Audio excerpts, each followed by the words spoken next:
Pin code घेतलं तर त्या पिनकोड मध्ये त्याच ठिकाणी जर का इंटरनल प्रवास करायचा असेल तरी प्रवास शक्य झालेला नाही। मुंबईमध्ये रेल्वेच्या दुतर्फा ईस्ट वेस्टला जर का प्रवास करायचा असेल तर तासनतास तुम्हाला गाडीमध्ये बसून राहावं लागतं। यातलं मोठं कारण अध्यक्ष महोदय, गाडी 24 तासापैकी फार फार तर 1 तास 2 तास फार फार तर 3 तास धावते अध्यक्ष महोदय, परंतु 20 पेक्षा जास्त तास कुठेतरी पार्क होते। या पार्किंगची व्यवस्था नाही, या इल्लीगल पार्किंगवर कुठलंही नियंत्रण ट्रॅफिक पोलीसच्या वतीने केलं जात नाही, त्याच्यासाठीची कुठलीही सोय कुठलीही यंत्रणा ही उपलब्ध नाही।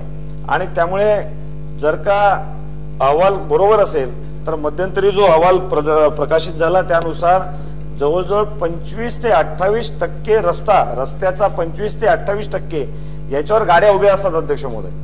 मग बाकी फेरीवाले, बाकी रस्त्यांवरचे खड्डे याच्या मूळचा त्रास वेगळा, परंतु जर का 25 ते 30% भाग जर का रस्त्याचा गाड्या उभ्या केल्यामुळे जाणार असेल तर आपण समजू शकता की या कोंडीचं कारण हे एक इल्लीगल पार्किंग हे सुद्धा खूप मोठं आहे। पार्किंगच्या संदर्भामध्ये आणि या ट्रॅफिकच्या कोंडीच्या संदर्भामध्ये 2 प्रकारांनी अभ्यास करण्याची आवश्यकता आहे की कशा पद्धतीने वाहतुकीची सुद्धा सुरळीत अत्यंत जलद गतीने होऊ शकेल त्याचाही अभ्यास व्हावा आणि या पार्किंगवर वगैरे सुद्धा एक तोडगा अध्यक्ष महोदय निघण्याची आवश्यकता आहे। अध्यक्ष महोदय, आज देशभरामध्ये उत्तर प्रदेशाने सुरू केलेल्या अँटी रोमिओ स्क्वॉड याची चर्चा खूप जोरात आहे आणि जर का उत्तर भारतातल्या कोणाशी आपण बोलला तर आपल्या लक्षात येईल की अत्यंत लोकप्रिय ठरली खूप कमी दिवसांमध्ये अशी ही योजना त्या ठिकाणी आली।